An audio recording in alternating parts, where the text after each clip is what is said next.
karena kesalahan-kesalahan teknis. Nah, karena itu seperti jarak mitra dari kampus ini maksimal 100 km ya, ini harus dipenuhi. Caranya gimana? Maka kita menggunakan Google Map. Rute UHO ke lokasi Anda itu akan munculkan di Google Map jaraknya.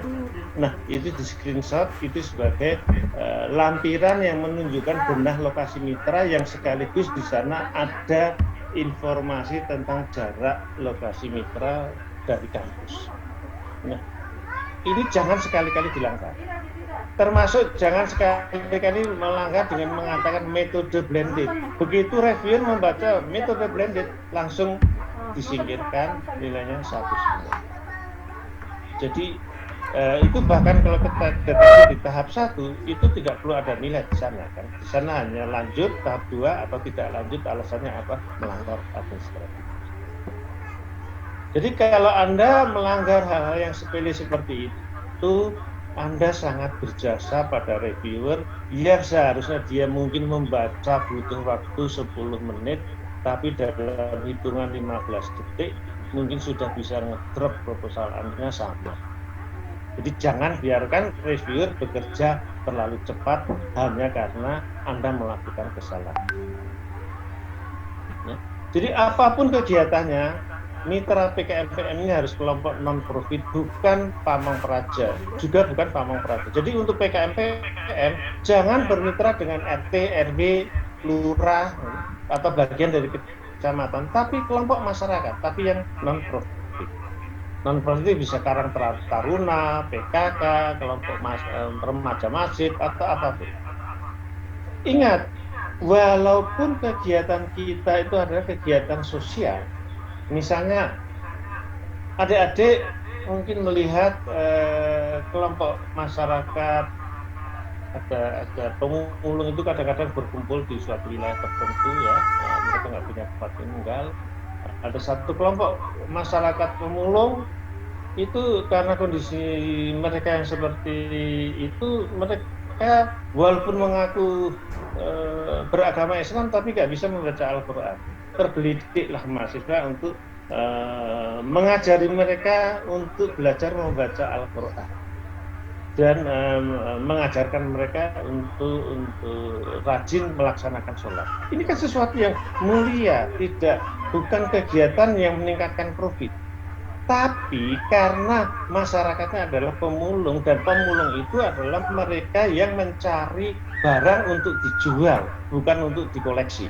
Berarti mereka masyarakat profit. Nah, ini tidak boleh. Memang rasanya tidak adil. Saya pernah protes seperti itu di Bintang, tapi tetap keputusannya untuk masyarakat profit, walaupun kegiatannya adalah sosial, tetap tidak diperkenankan. Nah, ini jangan sampai terjadi.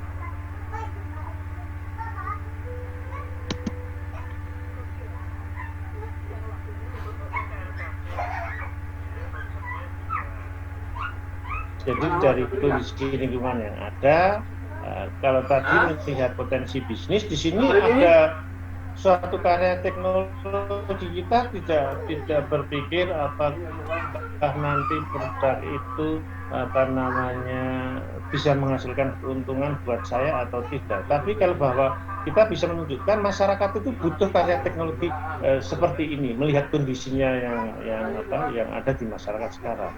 Bahwa karakteristik karya teknologinya demikian bisa kita gambarkan manfaatnya dan urgensinya, kemudian dukungan iptek yang tersedia. Misalnya saya melihat banyak sekali sekarang kelompok orang tunanetra yang kesulitan kalau berjalan di jalanan. Mereka hanya memakai tongkat kiri kanan yang tidak bisa memberikan suatu katakanlah peringatan. Maka sebetulnya saya melihat ya, ini ada suatu karya teknologi yang bisa membantu mereka. Ini dibutuhkan mereka, yaitu tongkat yang bisa menunjukkan bahaya ada lubang, ada kendaraan atau apapun yang lainnya. Jadi manfaatnya bisa kita tunjukkan, karakteristiknya bisa kita rinci. Kemudian tentu saja dengan mudah kita bisa menemukan dukungan pustaka dari iptek yang tersedia. Maka saya atau kita memiliki karsa. Karsa itu adalah keinginan untuk menciptakan produk tersebut yang akan membantu kelompok masyarakat yang membutuhkan karya teknologi seperti itu. Maka kita bisa menunjukkan konsep luarannya. Karena tongkat itu sesuatu yang kecil mungkin bisa tercover dengan 7 juta itu bisa, maka saya membayangkan akan menghasilkan karya teknologi skala penuh. Tapi yang jelas harus fungsional. Artinya apa? Nanti di dalam proposal itu saya juga menunjukkan salah satu langkahnya adalah melakukan uji dari karya yang telah kita hasilkan, diuji, disimulasikan. Nah, tapi untuk hal-hal yang karena di PKMKC ini tidak harus UKM kecil, bahkan di PKMPI sekarang diizinkan membantu UKM besar. Nah, tapi tetap saja anggarannya di skala 57 juta. Nah, di dalam PKMKC ini kita bisa bermimpi untuk membuat karya teknologi yang lebih besar lagi, yang mungkin kalau skala penuhnya butuh sampai 50 juta, tapi kita bisa membuat prototipe-nya dengan 7 juta, maka diizinkan boleh. Sehingga di dalam PKMKC itu bisa, luarannya bisa prototipe, bisa produk fungsional skala. Kemudian konsep pemikiran untuk PKM karya inovatif atau PKMKI. Di sini juga sebetulnya mirip-mirip dengan dengan PKMKC. Tapi ini lebih ditekankan bukan hanya di problem di masyarakat, tapi juga problem di UKM. Nah, banyak UKM kecil itu seringkali yang membutuhkan suatu teknologi yang tidak sekedar bisa diselesaikan dengan hanya PKMPI, tapi di sini membutuhkan suatu karya teknologi yang betul-betul fungsional, ya. Nah, kalau di dalam PKMPI kita bisa membantu dan memperbaiki satu subsistem yang bisa meningkatkan produktivitas dari mitra kita. Tapi di sini ini betul-betul menghasilkan suatu produk karya teknologi yang distintif, yang berupa sesuatu yang nampak secara harfiah ini produk yang bisa nantinya membantu UKM. Kalau di Jogja misalnya bisa jadi kita untuk industri membuat emping ninju misalnya, itu kita bisa berpikir misalnya membuatkan peralatan untuk membuat untuk penakanan emping yang tipis itu secara otomatis misalnya. Tapi itu simple kan, satu-satu masih satu, bukan massa. Kalau selama ini kan kalau di Jogja itu satu-satu dipukul pakai palu, lama sekali. Tapi kalau dengan teknologi mekanik tertentu kita bisa mendesain itu 7 juta lebih dari cukup bisa. Nah, jadi intinya adalah kalau Karsa mencipta karya fungsional yang skala penuh, jadi tidak boleh prototipe dalam PKMK. Maka kalau kita sudah mengidentifikasi semuanya, ini kebutuhan perangkat logiknya apa, dan satu lagi karena ini skala penuh yang siap diproduksi secara massal, berarti kita harus bisa menunjukkan kaitannya dengan regulasi yang ada dan harus sudah memenuhi standar industri untuk produksi sejenis. Nah, di sini maka ide mencipta karya inovatif konsep luarannya itu masuk ke dalam PKMK. Ini adalah suatu contoh produk simple. Yang kiri itu sangat simpel sekali dengan 7 juta lebih dari cukup. Ya.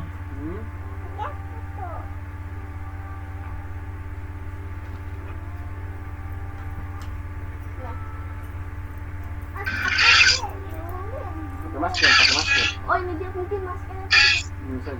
Nah, kita kalau makan kuat itu kan repot, paling males ngepasnya. Dengan alat ini tidak.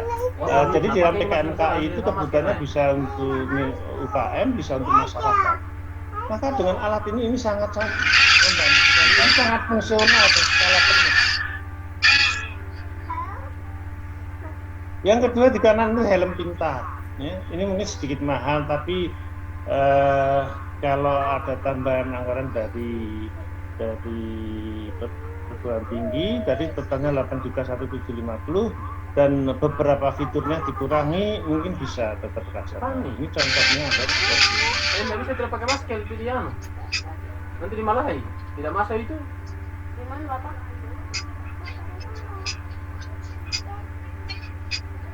Itu cantiknya nanya bapak pakai masker. Hah? Gunung?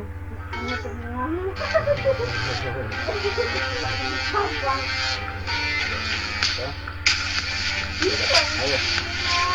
Ayo, pergi ayo. Ayo. Ayo.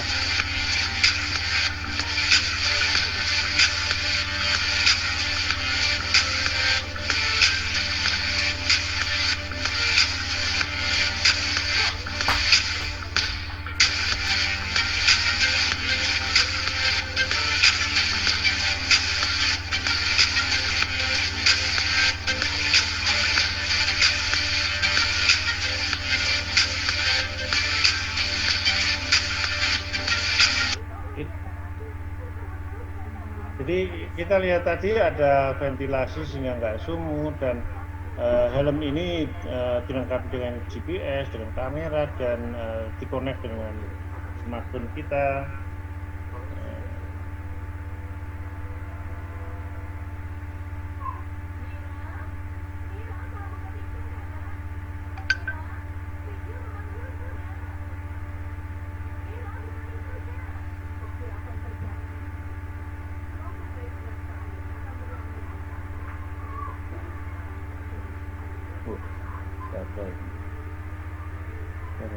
Stop.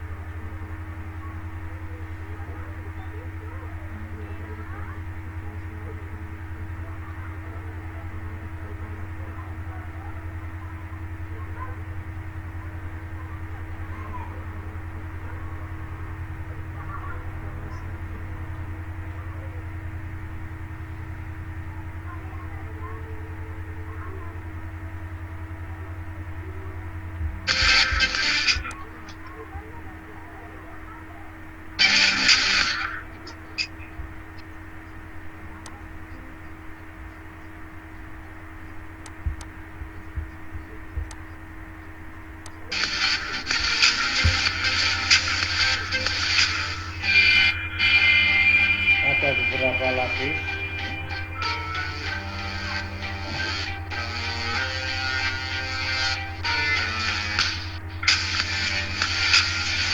Untuk produk PKN bisa saja untuk lapisannya ini bisa diturunkan menjadi 2 lapis misalnya karena untuk masalah biaya saja.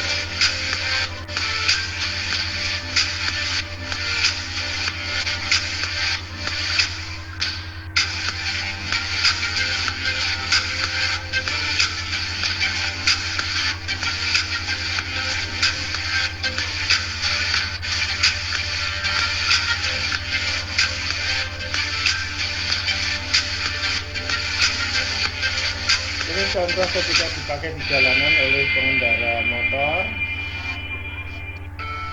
Yang ini menunjukkan di depan ini berhenti 0 km per jam, di depan 50 meter belok ke kiri.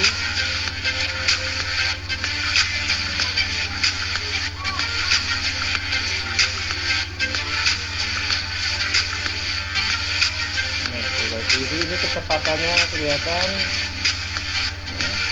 8 km per jam. Ada panggilan telepon. Awas, ada ini dead point di sebelah kiri.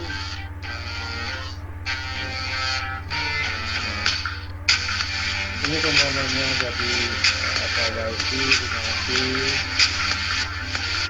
maka kalau kita bisa merealisasikan semacam tidak harus seperti ini. Ini menjadi produk fungsional skala penuh yang sangat bermanfaat bagi masyarakat. Dan otomatis juga nanti bisa menjadi peluang bisnis. Nah, selanjutnya pola pikir PKM VGK, PKM video gagasan konstruktif. Ya.